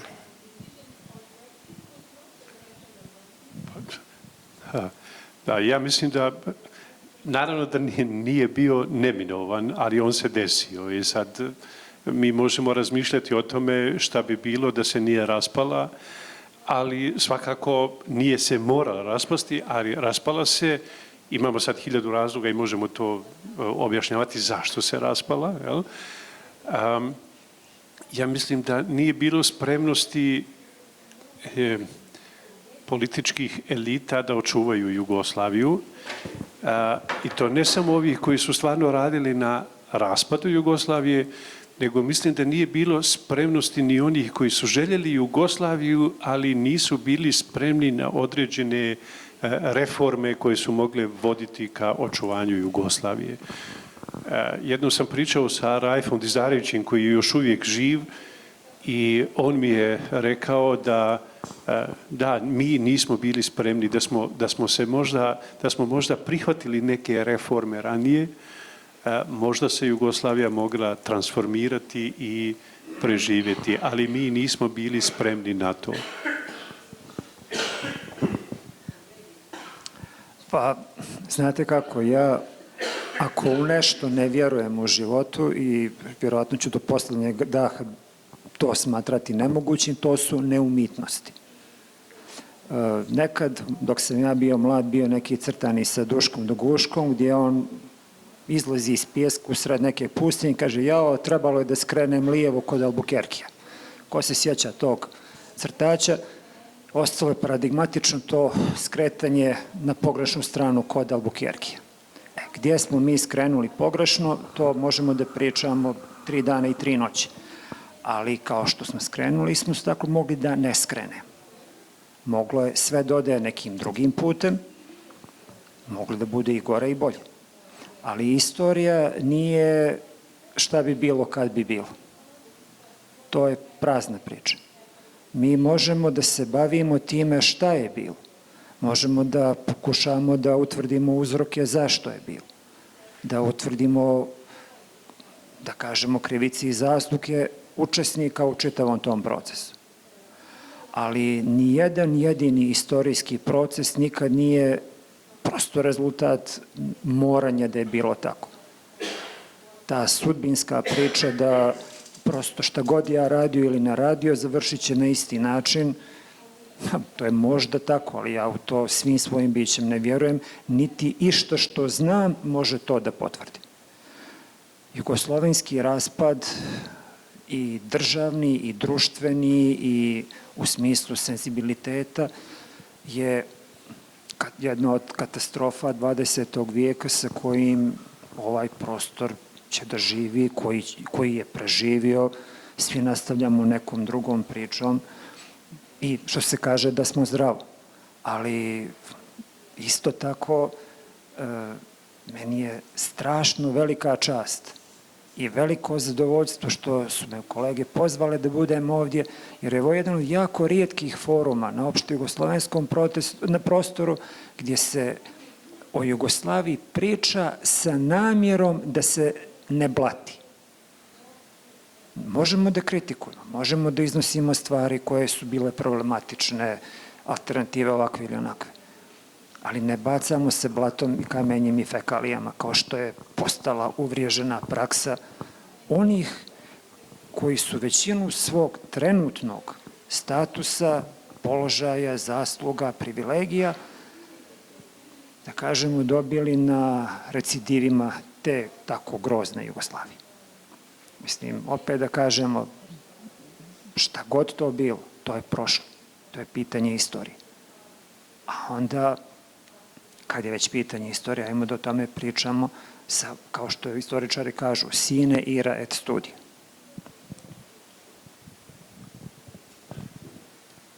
Ja, saj nekako se bližamo koncu, se mi zdi. Jaz bi rekel tako, ne, na teoretični ravni je to pri več nacionalnih skupnostih je vedno vprašanje ravnotežja med nacionalnimi pravicami in učinkovitostjo centra. Ne. To je vprašanje, na katerem bo obstala ali padla, se bojim, da bolj verjetno drugo tudi Evropska unija. Ne.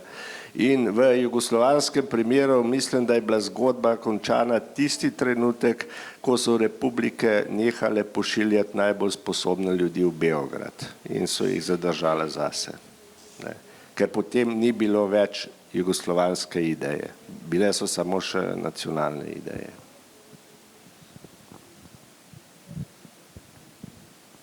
Še kaj?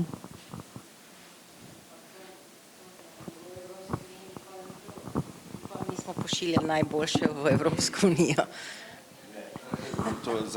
Za Slovenijo je Evropska unija pač sinekura in odlagališče kadrov, vse vemo, zato pa tudi nič ne pomenimo. Ne?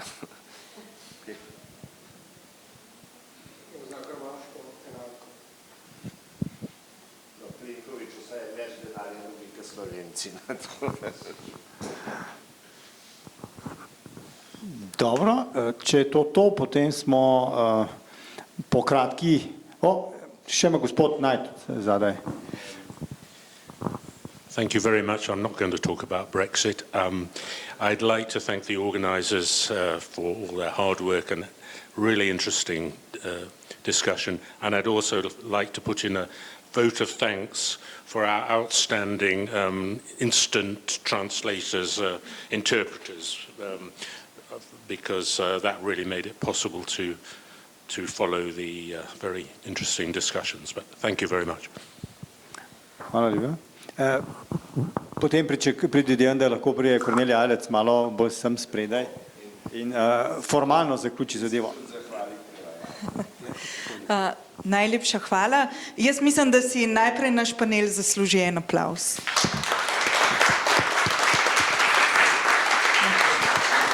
Tako, da se me vidi v kameri, naš režiser mimogrede. Ja, tudi jaz se želim v imenu vseh organizatorjev, v imenu Oddelka za zgodovino, Središča za javno zgodovino in Združenja retrospektive zahvaliti vsem. Tako mi je nelagodno, ker kažem hrbet, se opravičujem.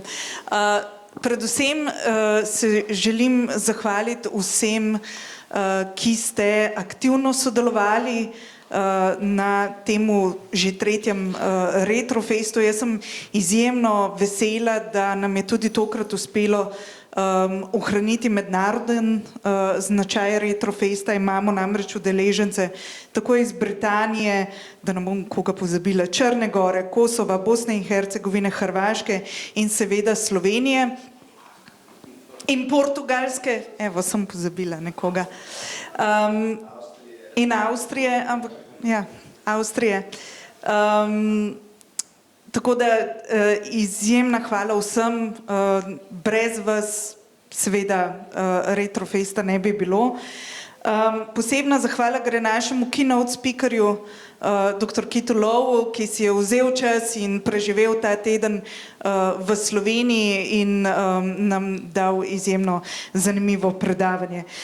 Zahvaljujem se tudi našim partnerjem, Mestni občini Ljubljana, ki že drugo leto skrbi za to, da lahko naše 4 prevajalke delajo v najvišjih obratih. Res iskrena hvala vsem 4. Hkrati se zahvaljujem našim študentom, Gaji, Katarini, Eleni in pa Nejcu, ki so pomagali, da smo izpeljali, in nazadnje seveda Zgodovinskemu arhivu Ljubljana, ki je naš gostitelj, tako direktorici oziroma doktorici Zdenki Semlič-Rajh in pa pomočnici direktorice gospe oziroma doktorici Mariji Čipič-Rehar in pa vsem zaposlenim. Na koncu pa še velika zahvala vsem, ki ste nas prišli poslušati. Jaz sem zelo vesela, študentov naših je bilo zelo veliko tudi danes.